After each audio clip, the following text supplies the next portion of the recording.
लोग अगर नया है मेरे चैनल पे तो आप चैनल को सब्सक्राइब करना ना भूले और अच्छे से ऐसा ही वीडियोस मैं बनाते रहता हूँ।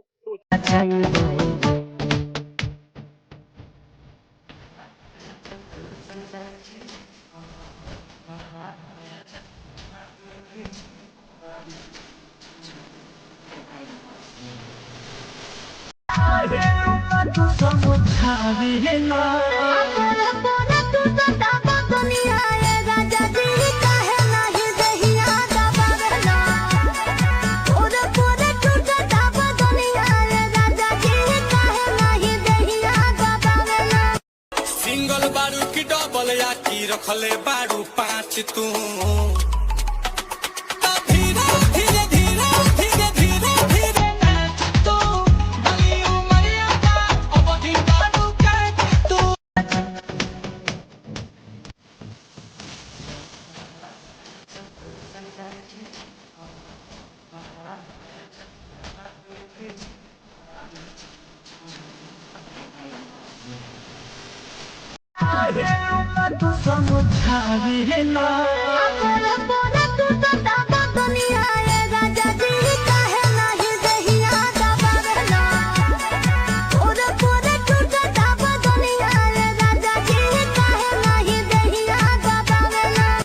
सिंगल बारू की डबल या की रखले बारू पाँच तू